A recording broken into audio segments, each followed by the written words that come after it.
la parole de Dieu.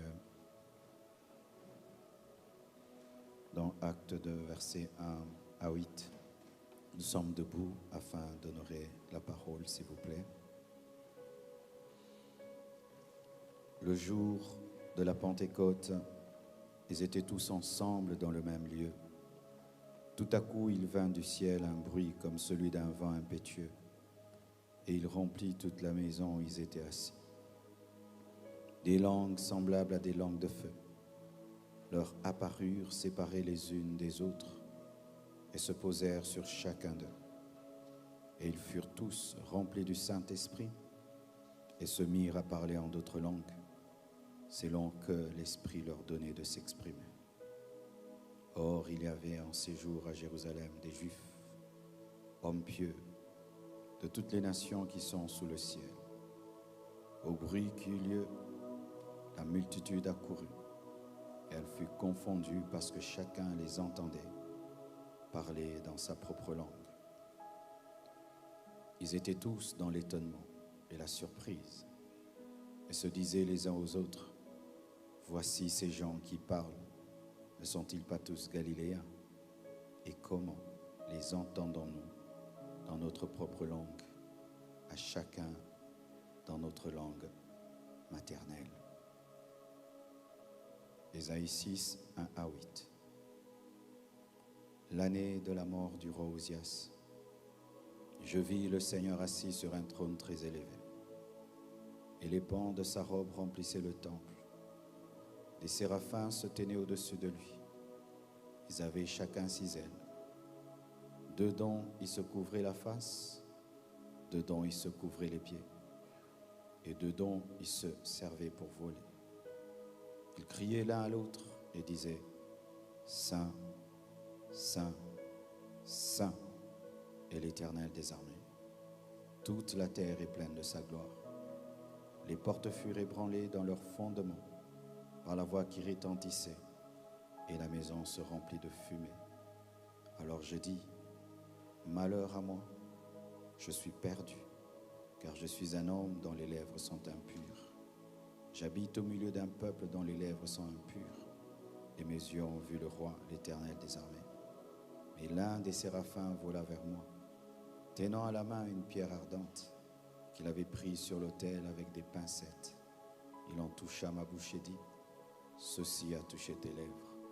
Ton iniquité est enlevée et ton péché est expié. » J'entendis la voix du Seigneur disant, « Qui enverrai-je et qui marchera pour nous ?» Nous terminons avec cette lecture, Actes 2, 14 à 21. Alors Pierre se présentant avec les 11 éleva la voix et leur parlant en ces termes, « Hommes juifs, et vous tous qui séjournez à Jérusalem, sachez ceci et prêtez l'oreille à mes paroles. Ces gens ne sont pas ivres comme vous le supposez, car c'est la 3e heure du jour. Mais c'est ici ce qui a été dit par le prophète Joël. Dans les derniers jours, dit Dieu, je répandrai dans mon esprit sur toute chair. Vos fils et vos filles prophétiseront. Vos jeunes gens auront des visions et vos vieillards auront des songes. Oui, sur mes serviteurs et sur mes servantes, dans ces jours-là, je répandrai de mon esprit et ils prophétiseront. Je ferai paraître des prodiges en haut dans le ciel et des miracles en bas sur la terre, du sang, du feu et une vapeur de fumée. Le soleil se changera en ténèbres et la lune en sang avant l'arrivée du jour du Seigneur, de ce jour grand et glorieux. Alors quiconque invoquera le nom du Seigneur sera sauvé. Prenez place, s'il vous plaît. Alléluia. J'aime quand je sens cette onction, cette présence. Elle me rassure que Dieu fera des grandes choses. Le thème de mon message ce soir, c'est réveil, gloire et onction. Réveil, gloire et onction. Réveil, gloire et onction.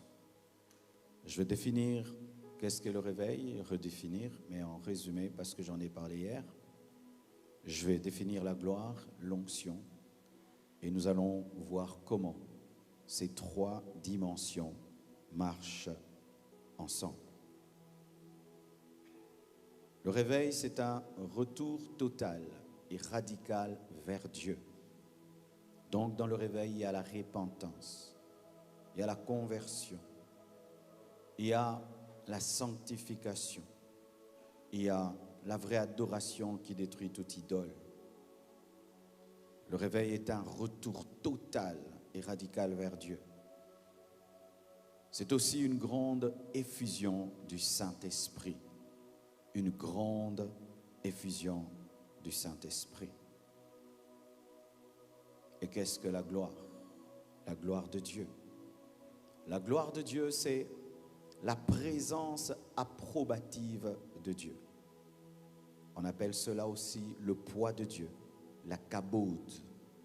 Vous devez savoir qu'il y a deux sortes de présence de Dieu. Il y a la présence de Dieu liée à sa nature omniprésente. Cette présence est partout. Elle est même, quand je le dis, ça choque les gens, même en enfer, parce que Dieu est partout. Mais ce n'est pas cette présence qui a la gloire. Il y a une autre présence de Dieu que nous recherchons. C'est la présence de Dieu approbative. C'est quand Dieu est en un endroit ou avec quelqu'un parce que cette personne a son approbation. C'est ça la gloire de Dieu. Dieu, omniprésent, et même dans une boîte de nuit. C'est pourquoi il peut dire à quelqu'un, pourquoi tu étais là? Parce qu'il est partout. Mais ça, ce n'est pas la gloire de Dieu. Ça, c'est sa nature omniprésente qui fait qu'il soit partout. Mais sa gloire n'est pas partout. La gloire de Dieu est seulement là où on le craint. La gloire de Dieu est seulement là où on croit en lui. La gloire de Dieu est seulement là où on le désire ardemment. Et l'onction. L'onction, c'est la puissance surnaturelle du Saint-Esprit pour servir Dieu. C'est la puissance du Saint-Esprit pour servir Dieu. C'est une puissance surnaturelle. Elle est élevée au-dessus de la magie. Elle est élevée au-dessus de l'occultisme. Elle est élevée au-dessus de la sorcellerie. Elle est élevée au-dessus des fétiches. Elle est élevée au-dessus de toute puissance. Celui qui a l'onction est plus puissant que le plus grand Illuminati. Celui qui a l'onction est plus puissant que celui qui invoque le diable matin, midi, soir. L'onction est au-dessus de la puissance maléfique et démoniaque. C'est pourquoi Jésus-Christ a dit, vous recevrez une puissance, le Saint-Esprit survenant sur vous, et vous serez mes témoins. L'onction, c'est la puissance du Saint-Esprit. Et donc, il faut avoir le Saint-Esprit pour avoir l'onction. Souvent, nous allons vers l'onction. Non, il faut aller vers le Saint-Esprit et tu auras l'onction du Saint-Esprit. Car si tu n'as pas la personne du Saint-Esprit, tu ne peux avoir la puissance du Saint-Esprit. Retenez ceci. Réveil, gloire et onction. C'est la gloire qui amène l'onction. Il faut entrer dans la gloire pour avoir l'onction. Parce que c'est la présence qui donne la puissance. Si tu es dans ma présence, tu auras ma puissance. Et si tu es dans la présence de Dieu, tu auras la puissance de Dieu. Et quand tu es dans la présence donne la puissance. Et la puissance te permet d'engendrer le réveil. La gloire de Dieu, lorsqu'elle vient, elle vient avec la puissance de Dieu.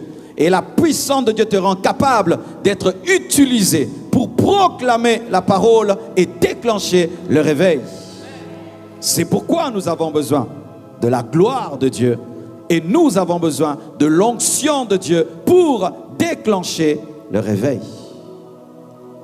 Dans sa présence, il y a la puissance. Et dans sa puissance, il y a l'efficacité pour servir Dieu.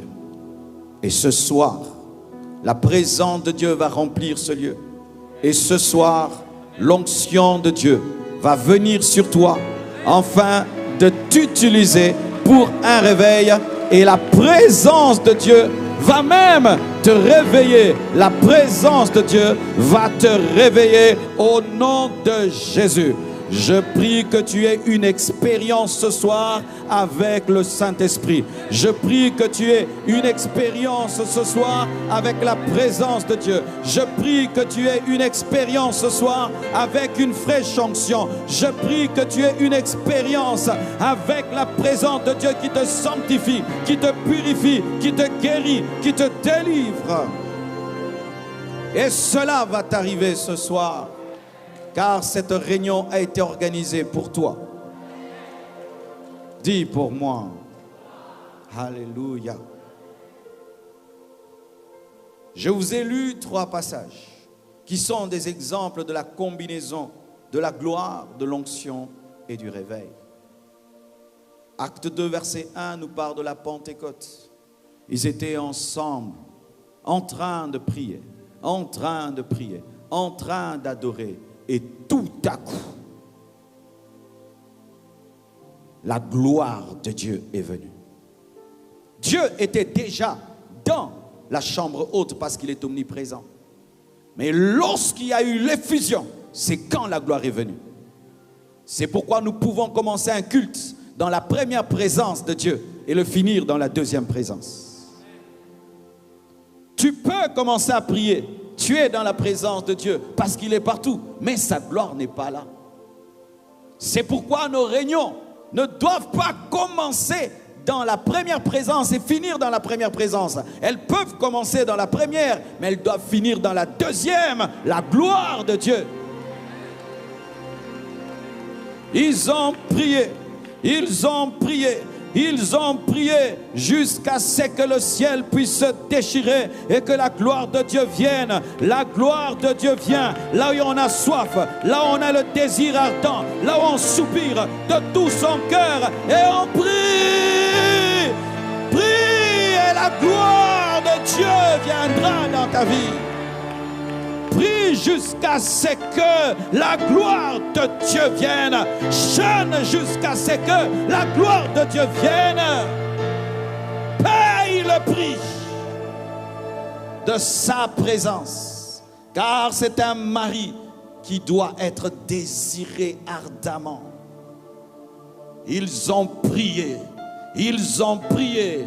Ils n'avaient pas un horaire. Ils n'avaient pas dire, Jésus, tu envoies l'effusion dans 2 jours, dans 3 jours. Ils ne savaient pas. Ils étaient prêts à le faire pendant 1 année, pendant 2 ans, pendant 10 ans, jusqu'à ce que,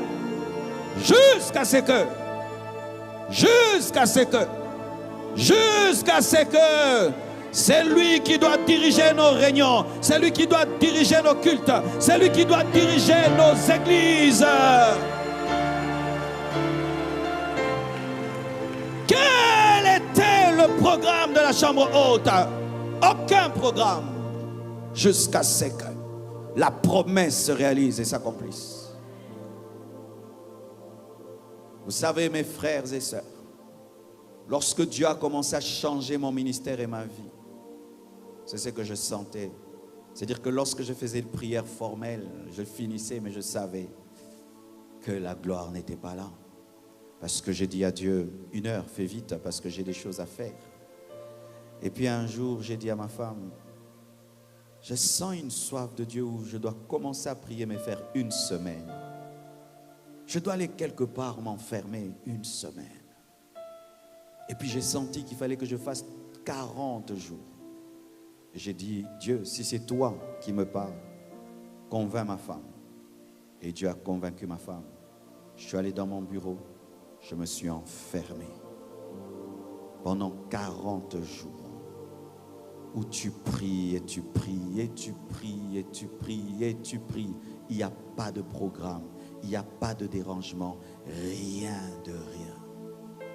Lorsque je suis sorti de mon bureau, ma vie a totalement changé. Celui qui était entré dans le bureau était mort.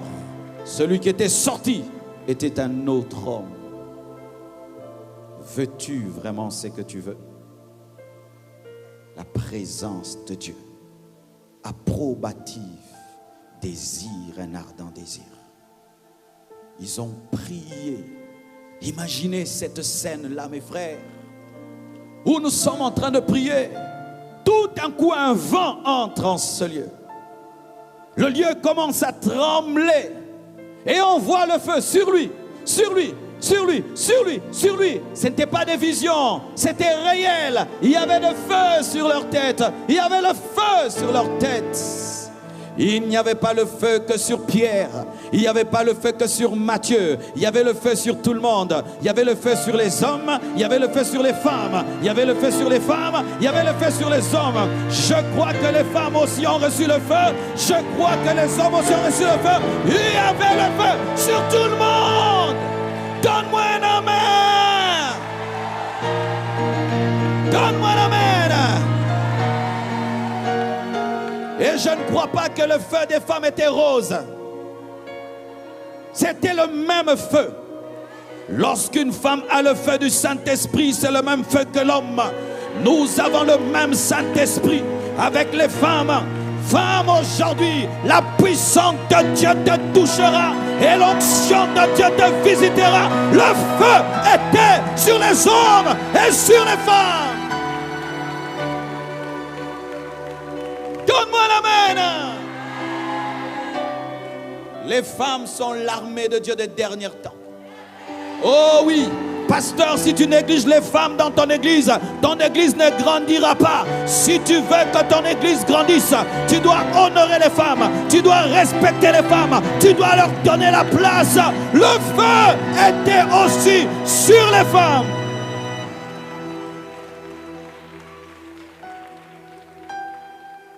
La gloire de Dieu est venue. Mais il est venu aussi avec l'onction. La puissance de Dieu est descendue sur eux. Et Pierre, qui avait peur, qui a renié Jésus-Christ devant une femme, qui a dit 3 fois « je ne le connais pas », ce même Pierre qui était faible s'est tenu à la porte et il a confirmé les Écritures. Ce n'est ni par force, ce n'est ni par puissance, mais c'est par le Saint-Esprit. Recherchez la présence de Dieu et recherchez son onction. Et tu pourras faire ce que tu ne faisais pas. Tu auras le courage que tu n'avais pas. Les paralytiques vont marcher, les aveugles vont voir, les païens vont se convertir. Ce que tu ne pouvais pas faire, tu le feras. Alléluia. J'aimerais parler à quelqu'un ici. Chaque fois que Dieu t'appelle, tu dis « je ne suis pas capable ». Écoute ceci, Dieu n'appelle aucun capable. Même moi, je ne suis pas capable. Tu me vois en train de parler comme je parle comme ça, mais avant de monter ici, je tremble. Je prie, je m'agenouille. Dieu, aide-moi, aide-moi, aide-moi. J'ai fait la même prière, je ne sais pas combien de fois. Mais quand je monte ici, tu croirais que je suis drogué. Oui, vraiment, je suis drogué. Drogué du Saint-Esprit. Et maintenant, quand tu me vois là, tu dis, ah non, je n'ai pas son courage, je n'ai pas son charisme. Moi aussi, je n'ai pas de charisme ni de courage. Mais quand je bois le Saint-Esprit, et lorsqu'il me voit, lorsqu'il me remplit, alléluia! Je prie que Dieu te rende capable. Je prie que Dieu te oigne. Je prie que Dieu te oigne. Je prie que Dieu te oigne. La Suisse a besoin des hommes remplis du Saint-Esprit. La Suisse a besoin des hommes revêtus de puissance. La Suisse a besoin des hommes qui ont la gloire de Dieu dans leur vie. Sans cela, il n'y aura aucun réveil. Il prêche 3000 conversions, sans compter les femmes et compter les hommes. Souvent, les femmes sont plus nombreuses que les hommes. Donc, il y avait peut-être 6000 femmes et 3000 hommes, donc 9000. Et si chacune avait un enfant ou deux, vous imaginez, une seule prédication, sans mégaphone, sans micro, sans internet, plus de 10 000 conversions. Comment cela, la puissance de Dieu? Comment cela, la gloire de Dieu? Comment cela, le réveil? Frères et sœurs, Dieu va te donner une onction qui te permettra de porter des fruits fois 100, fois 200. Dieu va le faire. La puissance de Dieu viendra sur toi. Tu parleras et les gens seront touchés. Ni par force, ni par puissance, mais par ton esprit. Et si cette femme devant laquelle Pierre avait régné 3 fois était là, en train d'écouter Pierre prêcher, elle allait dire, mais qu'est-ce qui lui est arrivé? Qu'est-ce que c'est? Lorsque la présence de Dieu te remplit et l'onction de Dieu vient sur toi, les gens diront, qu'est-ce que c'est? Qu'est-ce qui est arrivé à notre fils? Qu'est-ce qui est arrivé à mon mari? Qu'est-ce qui est arrivé à ma femme? Qu'est-ce qui est arrivé à mon enfant? Il a été touché par le divin. Touché par le divin. Quand j'ai reçu l'appel de Dieu, j'ai refusé de le servir. Je suis même tombé malade. On m'a amené au Saint-Pépé. Chez nous, c'est un endroit où on met les fous. Mais je n'étais pas interné. 2 fois, j'ai vu un psychiatre. Et il m'a dit, il a dit à mes parents, enfermez-le dans sa chambre pendant 2 semaines. Et on m'a enfermé dans ma chambre pendant 2 semaines. Et j'étais sous médicaments. Pourquoi? Je ne voulais pas servir Dieu. Et j'ai fait 2 semaines sans dormir. Et un jour, je commence à parler, je délirais. Tu dis quelque chose là, je m'énerve. J'étais devenu bizarre. Vous savez, quand tu deviens fou, tu ne sauras pas que tu es fou. Tu penseras que tu es très normal. Et Dieu m'avait dit, choisis entre un fou et un serviteur de Dieu, qui tu seras. Si tu ne me sers pas, tu seras fou. Tu dois. Frère, j'ai résisté malgré tout. Mais un jour, je suis allé à l'église, mes frères et sœurs. Mon pasteur a ouvert la Bible. Il a parlé seulement de l'appel de Moïse. Il lisait seulement. J'ai senti la présence de Dieu venir sur moi. Sur ma chaise, il y avait une telle gloire. Et j'ai commencé à entendre des voix. Des millions d'hommes qui parlaient au même moment. J'avais 21 ans en ce temps-là. Aujourd'hui, j'aurai 48 ans le 27 janvier. J'avais 21 ans.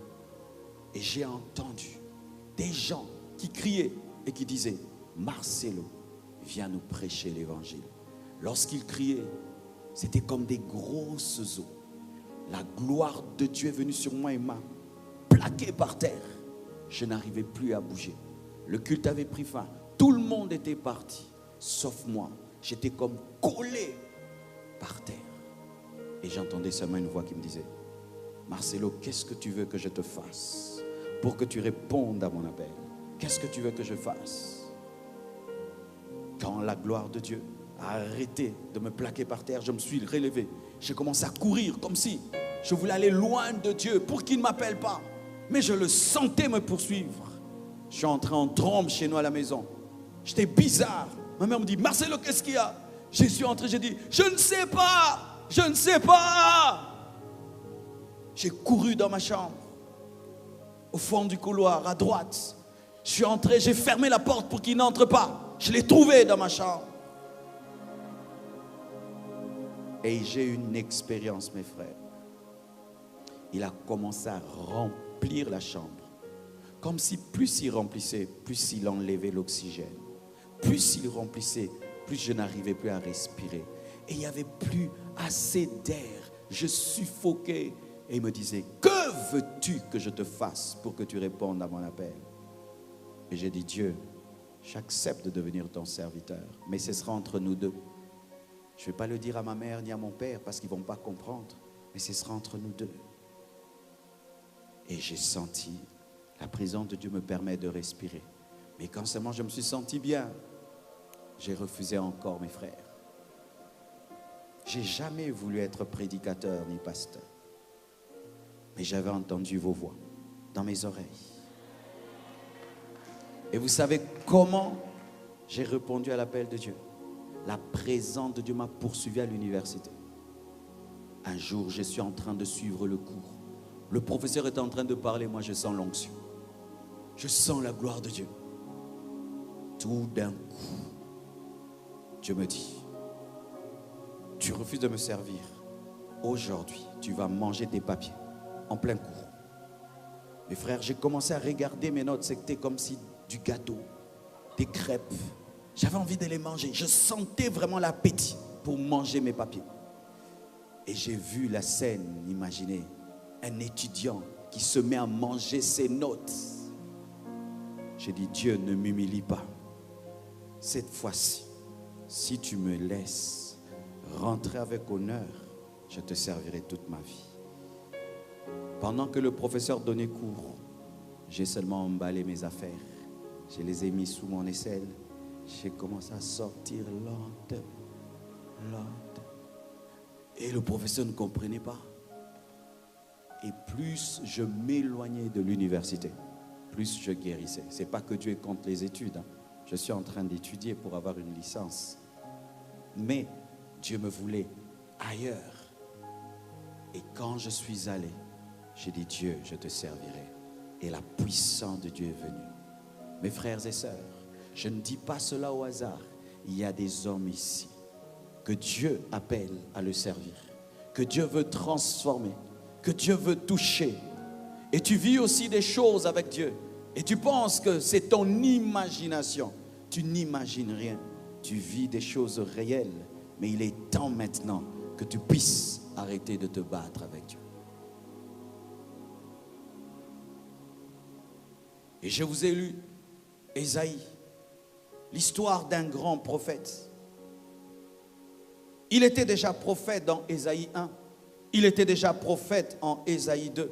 Il était déjà prophète en Ésaïe 3, 4. Mais dans Ésaïe 6, quelque chose de bizarre arrive au prophète qui était déjà grand. Il a une vision. Il voit la gloire de Dieu. Il voit le trône de Dieu. Il voit le pan de la robe de Dieu qui remplit le temple. Mais quand il voit la gloire de Dieu, et il voit des anges en train de l'adorer et de proclamer sa sainteté, la présence de Dieu remplit le lieu où se trouve Ésaïe. Et Ésaïe commence à dire qu'il est un homme aux lèvres impures. Il était déjà serviteur de Dieu. Mais quand la gloire de Dieu est venue, il s'est rendu compte qu'il servait Dieu dans le péché. La présence de Dieu amène le réveil. La présence de Dieu amène la conviction de péché. La présence de Dieu te révèle qui tu es vraiment. Car des fois, mon frère, tu peux croire que tu es très spirituel alors que tu es très charnel. Tu peux croire que tu es en ordre avec Dieu alors que Dieu est contre toi. Quand la présence de Dieu vient, tu découvres qui tu es vraiment. Vous savez, mes frères et sœurs, lorsqu'il fait noir, même la saleté peut être cachée. Lorsqu'il fait noir, un serpent peut se cacher. Mais quand la lumière jaillit, tout devient clair. Et la présence de Dieu vient comme la lumière et pénètre ton âme et te révèle qui tu es vraiment. La présence de Dieu amène le réveil. Lorsque la présence de Dieu remplira nos églises. Des fois, pasteur, tu ne prêcheras pas la repentance, les gens vont se repentir. La chorale chantera seulement, les pécheurs vont donner leur vie à Dieu. Tu te tiendras seulement sur l'estrade et les gens vont commencer à confesser leurs péchés. Finez, se promener seulement dans les avenues et les gens se repentaient.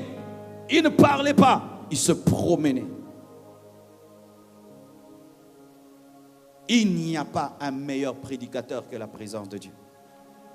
Il n'y a pas un meilleur prédicateur que la présence de Dieu. Parce que je ne peux prêcher la Bible de Genèse, Apocalypse dans une prédication. Mais quand la présence de Dieu vient, elle te dira tout. Lorsque tu es dans la présence de Dieu et que tu sens qu'elle commence à éclairer les défauts de ta vie, commence à toucher aux saletés de ta vie, à l'hypocrisie de ton cœur, à te dire que tu es prophète mais tu es un menteur, que tu le sers mais tu es impudique, que tu le sers mais tu es orgueilleux, ne t'enfuis pas, reste là.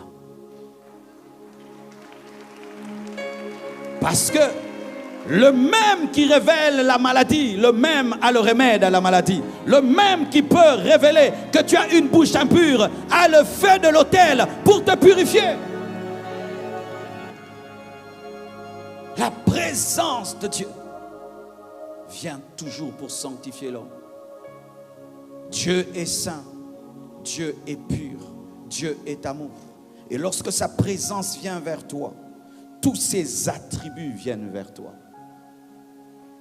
Le jour que j'ai donné ma vie à Jésus, j'ai senti cela, mes frères. Je suis allé prendre mon bain à l'âge de 15 ans. Je finis de prendre mon bain avec mon essuie sur les hanches. Je veux sortir de la salle de bain.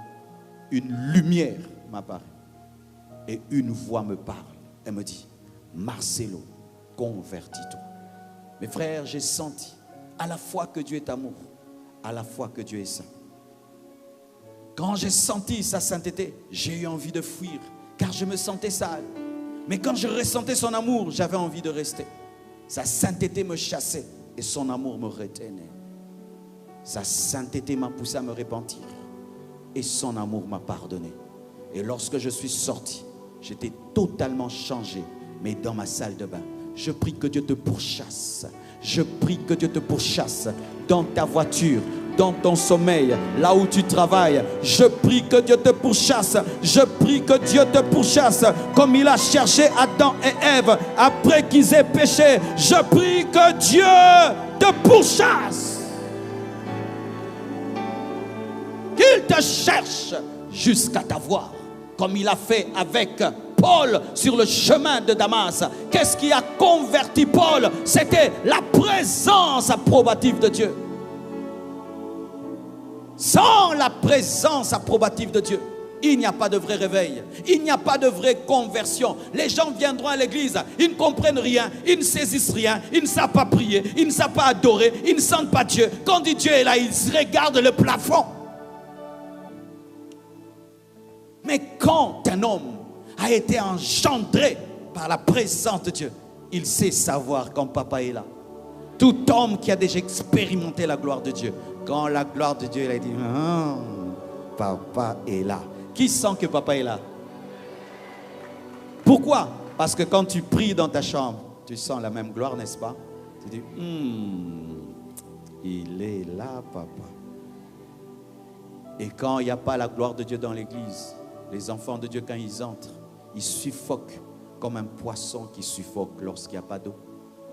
Une fois, je suis allé dans une église très belle, très organisée, tout était en place. Et j'ai fermé les yeux. J'ai recherché la connexion. Pas de réseau, ni Wi-Fi, ni rien. 4G, 1G, rien. Et j'ai ouvert les yeux. J'ai dit, mon Père ici, aucune gloire. Tout était beau, tout était carré, tout était bien. Mais il n'y avait pas ce qui fait l'église. Ce qui fait l'église, ce n'est pas la moquette. Ce qui fait l'église, ce n'est pas le podium, ce n'est pas la chair, ce n'est pas la décoration, ce ne sont pas les images, les photos, c'est la présence de Dieu. D'abord la présence et ensuite la moquette. D'abord la présence, ensuite la climatisation. D'abord la présence, ensuite les fleurs. D'abord la présence, ensuite l'organisation. Car s'il y a toutes ces choses sans la présence de Dieu, nos églises sont des tombeaux blanchis. Et les gens vont les quitter. Ils iront prier sous des arbres. Ils vont prier dans leur chambre. Ils vont suivre les prédications sur YouTube. Ils vont suivre les prédications sur YouTube. Combien de pasteurs aujourd'hui ont des fidèles qui ne vont plus à l'église, mais qui suivent des prédications sur YouTube? Parce que sur YouTube, il ressent la gloire de Dieu. Il sent une onction qui sort de son téléphone, qui sort de son laptop. Mais lorsqu'il va en présentiel à l'église, il n'y a rien. Ah oui, cher pasteur, le monde a tellement changé. Avant, quand tu nourrissais mal tes fidèles, ils n'avaient que ta nourriture. Mais aujourd'hui, quand tu les nourris mal, ils peuvent se connecter dans un ministère où ils sentent l'onction et ils sentent la présence de Dieu. Et c'est bien, c'est un défi pour qu'on cherche Dieu et qu'on ne vienne jamais sans onction à la chair, sans la parole de Dieu. C'est une bonne chose. Avant, on interdisait les fidèles. N'allez pas là-bas, n'allez pas là-bas. Mais à la maison, chez moi, tu sauras ce que je suis. Si je me connecte à Compassion TV, toi, tu sauras. Tu ne sauras pas.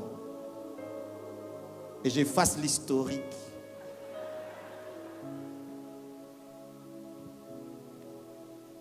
Homme de Dieu ne combat jamais un homme qui a l'onction. C'est la preuve que tu peux seulement l'avoir. Car s'il est ouin, tu peux être ouin. N'est-ce pas que lorsque tu es à côté de quelqu'un, il a un parfum là, tu dis, c'est quel parfum? Oh, c'est Versace. Tu l'as acheté où? À une boutique là-bas. Combien? 500. Ok, tu achètes. Et quand tu vois l'onction sur l'autre, tu dis, ça sent bon. Tu as acheté où? Dans la prière, dans le jeûne et la foi. Ok, tu achètes. Je prie que Dieu te révolutionne. Et je prie qu'il t'amène à avoir l'onction que tu dois avoir. Et je prie que tous les Ésaïe qui servent Dieu dans le péché, que Dieu t'amène à la repentance, afin que tu reçoives ton véritable ministère et que tu commences à servir Dieu dans la sainteté, dans la puissance.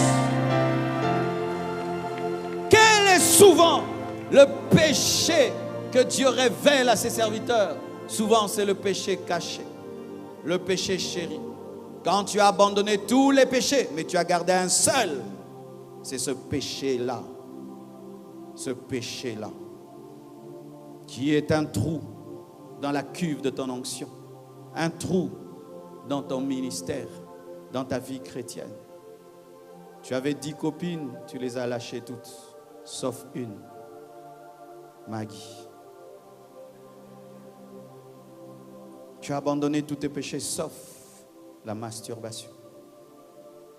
Tu as abandonné tous tes péchés sauf l'ivrognerie. Tu as abandonné tous tes péchés sauf la pornographie. Tu as abandonné tous tes péchés sauf le mensonge. Tu as abandonné tous tes péchés sauf l'orgueil. Tu as abandonné tous tes péchés sauf la rancune. Et tu vois, quand tu as abandonné beaucoup, tu penses que tout va bien. Mais quand la lumière de Dieu vient, Dieu te montre la laideur de ce qui est resté. Car souvent nous pensons que ce qui est resté, c'est ce qui est petit. Non, ce qui est resté, c'est ce qui est principal. Je n'ai gardé que ça. Pourquoi tu n'as gardé que ça? C'est parce que c'est ce que tu aimes le plus. Non, j'ai tout arrêté. Je ne veux plus dans les boîtes, je ne veux plus ceci. Mais quand même, non, c'est ce que tu aimes le plus. Car si tu n'aimais pas et c'était rien, pourquoi tu n'as pas abandonné? Parce que c'est ça. Et c'est ce qui t'empêche d'être un instrument de réveil. C'est ce qui t'empêche d'être utilisé par Dieu. Mais sachez ceci, que Dieu ne peut jamais te révéler un péché s'il n'est pas disponible à t'aider à le changer. À changer, s'il n'est pas disposé à te pardonner. Alors sois heureux quand Dieu te parle de ton péché. C'est-à-dire que le savon est à côté. Oui, quand vous lisez la parole, Ésaïe se sent indigne. Je suis un homme aux lèvres impures et j'habite au milieu d'un peuple qui a les lèvres impures. Je suis indigne d'être prophète. Mais Dieu dit, qui a le feu de l'autel? Qui peut purifier tes lèvres? Quand Dieu te révèle ton mal, il a aussi la capacité de l'extirper. Dieu n'est pas ce médecin qui te révèle ta maladie et ses symptômes sans te donner le vaccin et te donner le médicament. Reçois le médicament que Dieu te donne par la foi, que le sang de Jésus-Christ te lave, que le Saint-Esprit te convainque de péché, de justice et de jugement et que tu reçoives la force aujourd'hui d'arrêter.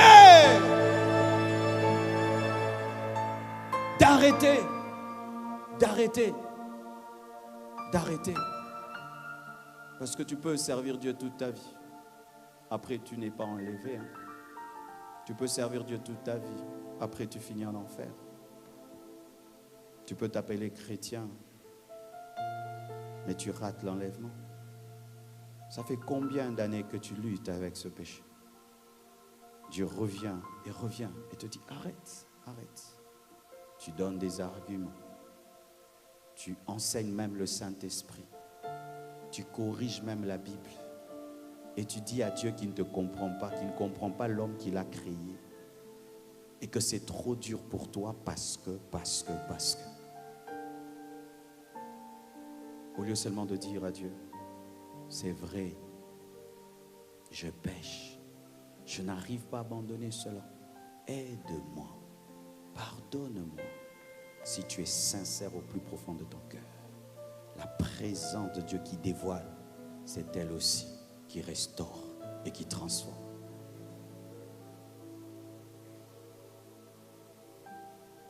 J'aimerais terminer pour qu'on ait assez de temps pour prier. J'aimerais t'amener à Kinshasa vraiment. Personne ne m'a accompagné aussi bien de toute ma vie. Acclamons pour le frère.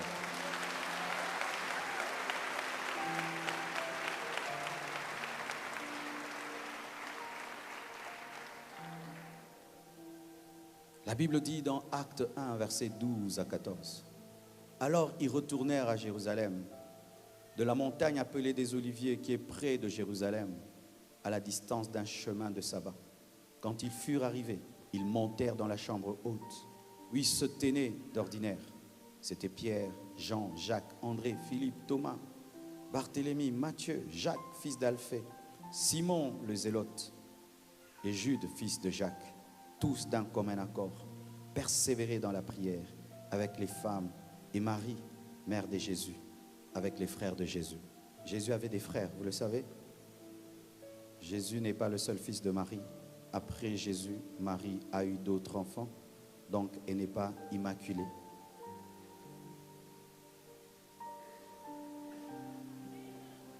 Je saute cette partie-là, je ne suis pas venu pour ça.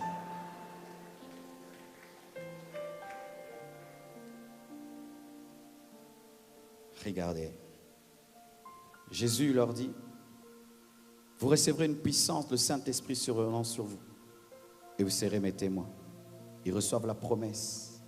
Ils se rendent compte qu'ils ne peuvent pas déclencher le réveil, sauver le monde, servir Jésus, sans avoir la puissance, sans avoir la gloire. Et qu'est-ce qu'ils font? Ils vont dans une chambre haute. Je suis sûr que lorsque tu entends ce message, tu te dis, comment j'aurai? Comment? Il te faut une chambre haute. Une chambre haute, ce n'est pas une chambre élevée, parce que certains n'ont pas des chambres.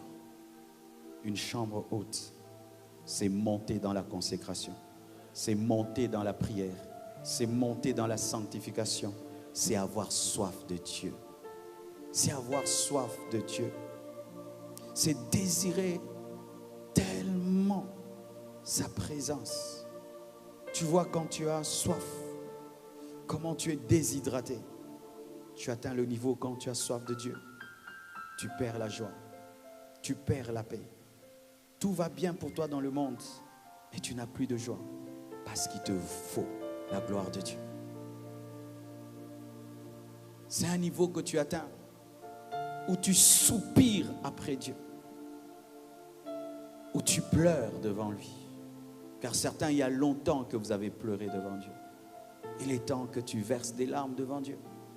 Car Dieu entend aussi les bruits et les cris des larmes. Je suis sûr qu'il pleurait. Je suis sûr qu'il criait, qu'il gémissait. Père, accomplis ta promesse. Le monde est en train de mourir. Les pécheurs se pervertissent davantage. Mais nous n'avons aucune puissance. Vois tous ces malades autour de nous, ces paralytiques, ces aveugles, ces sourds. Nous n'arrivons pas à les guérir. Vois ces familles qui se divisent. Nous n'avons pas la puissance de les restaurer. Ils ont prié la chambre haute. Ayez soif de la présence de Dieu. Ayez soif d'une fraîche onction. Désirez ardemment le réveil et Dieu vous l'accordera. Mes frères et sœurs, lorsque cette soif a commencé à remplir mon cœur, je quittais ma maison. J'allais sur des montagnes seulement pour faire une chose, crier seulement. Ah! C'est tout. Et puis je rentrais. Pourquoi? Je ne pouvais pas crier dans ma chambre. On allait dire, qu'est-ce que tu as? Je criais. Ah! Et puis je rentrais. Un jour, il pleuvait. J'avais tellement soif. que j'arrivais plus à courir, fuir la pluie. Je suis resté dans la pluie et je marchais et je disais à Dieu, si tu pouvais même changer cette pluie en réveil. J'étais fatigué d'une vie chrétienne normale. J'étais fatigué d'un ministère ordinaire. J'étais fatigué de ça. Je savais qu'il y avait une dimension. Je savais qu'il y avait quelque chose de plus que ce que je voyais. Et je le désirais, et je le désirais, et je le désirais. Je regardais d'autres ministères. Je regardais les vidéos du matin, de toute la nuit, plutôt de 23h à 5h du matin. Je regardais d'autres ministères. Comment Dieu les faisait. Je disais, Dieu, est-ce que tu les aimes plus que moi? Dieu m'a dit, je t'aime, mais tu dois payer le prix. Je regardais comment les ministères du Nigeria grandissaient. Je voyais comment les Américains vivaient la puissance de Dieu. Et aujourd'hui même en Colombie. Je disais, Dieu, est-ce que tu les aimes plus que nous? Dieu ne les aime pas plus que nous. Mais eux aiment Dieu plus que nous. Tu sais, tu peux avoir 5 enfants et tu les aimes tous de la même manière. Mais quand l'un d'eux t'aime différemment, du coup, il aura une intimité avec toi que les autres n'ont pas. Dieu nous aime tous, mais il y a des chrétiens qui aiment Dieu plus que les autres. C'est pourquoi Dieu pouvait se permettre de dire que tel est mon ami. Où tu le touches, Dieu te touche. Il pleure, Dieu agit. Parce qu'il aime Dieu. Pendant que toi tu dors, lui ne peut pas dormir s'il n'a pas prié. Comme toi, tu ne peux pas sortir sans ton café. Lui ne peut pas sortir s'il n'a pas prié.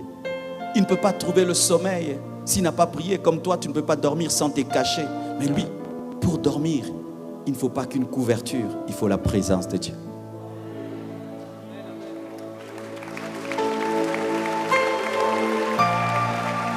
Alléluia. Toi, si tu as l'argent, tu es en paix.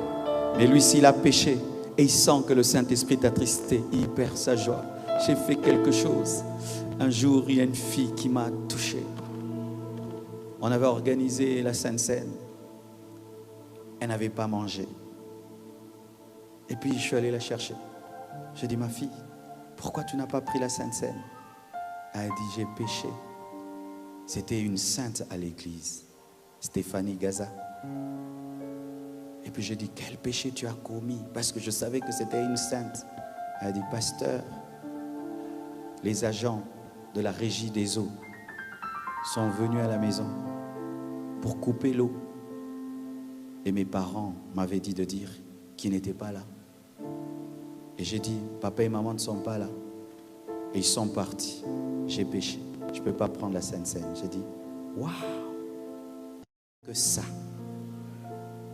Je connais une fille qui vient de se marier. J'ai béni son mariage l'année passée. Elle avait dit qu'aucun homme ne pouvait l'embrasser. Pour l'embrasser, tu dois l'épouser. Cette fille te regarde et peut te dire ton nom, ton adresse, toute ta vie. Elle a fait une alliance avec ses lèvres, qu'un homme ne pouvait toucher à ses lèvres sans l'avoir épousée. Pas à son intimité, ses lèvres. Tu vois la différence? Mais toi, tu flirtes avec ton fiancé. Vous faites tout sauf. Mais elle, même les lèvres. Nous sommes tous aimés par Dieu. Mais est-ce que nous l'aimons comme il nous aime? Certains prient à la sauvette. D'autres, quand ils prient, c'est profond. C'est différent.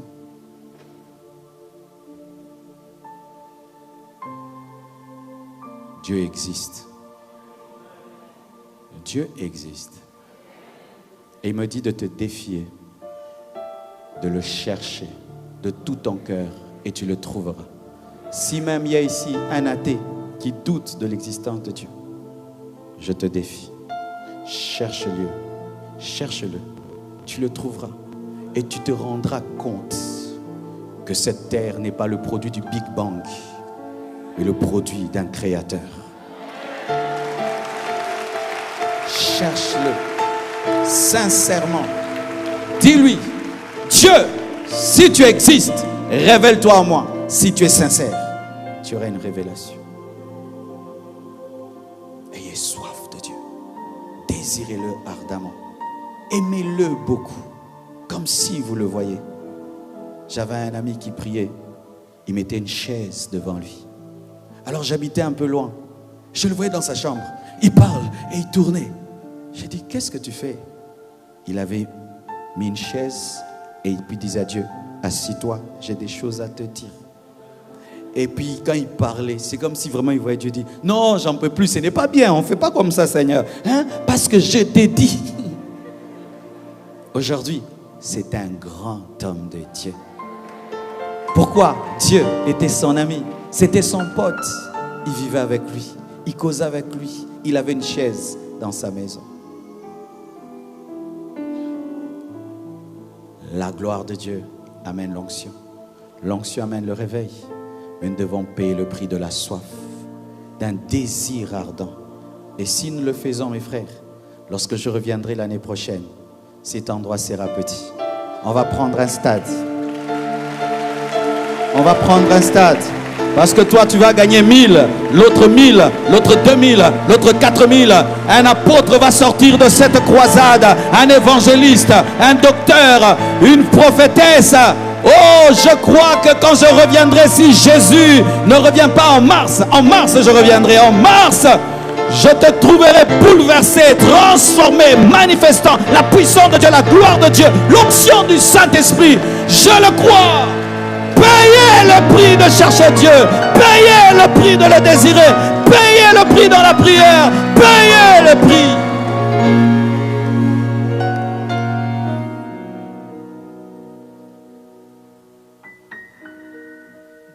Les gens de ma sécurité, ils m'ont donné un nom, Colombe. Quand ils font des codes, Delta, Delta, Colombe est là, Delta, Delta. Je rigole. J'ai dit, arrêtez Colombe, mettez prisonnier.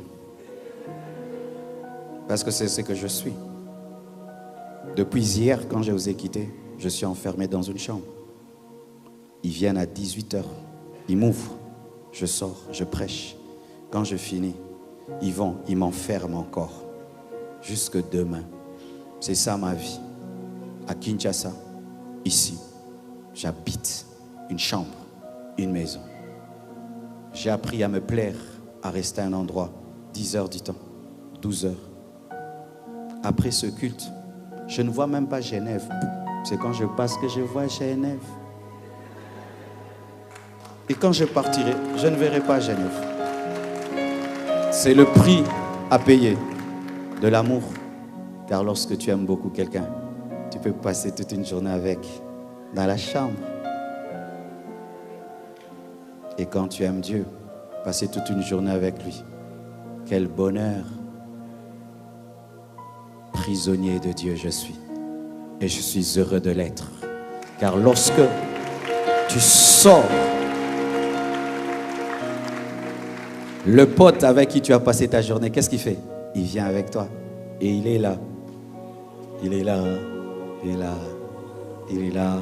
Et quand on finit le culte, je rentre avec lui. Je dis, ah, aujourd'hui, vraiment, hein? Ah, très bien, merci. Et puis il dit, tu vois, demain, maintenant, tu vas faire ça, tu vas faire ça. Et des fois, tu peux même vouloir porter une chaussure. Dis, pas cette chaussure. Change. Oui, il parle même des chaussures. Non, je ne veux pas ta chemise bleue, mets la noire. Oui. C'est une personne. Il peut te dire, agenouille-toi. Aujourd'hui, sois silencieux. Mets la musique, ne mets pas la musique.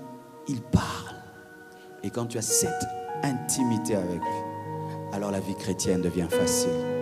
Elle devient belle, elle devient exaltante. Et tu portes du fruit. Et les gens ressentent que tu vis avec quelqu'un. Que Dieu vous bénisse. Tenons-nous debout, s'il vous plaît. Aujourd'hui, nous allons prier. Et voici une consigne que je donne. Quand je fais le service de puissance, n'ayez pas peur, n'allez pas passer sur Internet. Je ne montre pas. Je ne montre pas des gens en train de vomir. Je ne montre pas des gens en train de tournoyer. Je veille sur la respectabilité des gens. Amen. Donc que tu tombes et tout, sois en paix. Amen.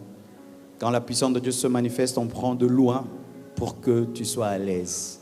Et je demande aux photographes et aux caméramans de veiller à cela, parce qu'un médecin, lorsqu'il opère, il ne montre pas. Alléluia. On va lever nos mains.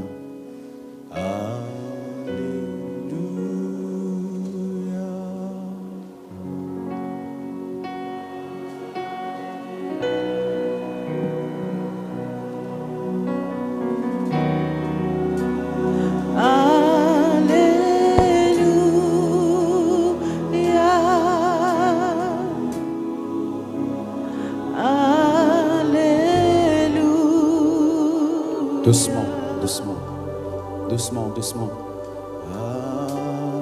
Si vous ne savez pas jouer ça, c'est mieux de ne pas jouer et de laisser seul, ok? Sinon ça abîme, on y va. Alléluia.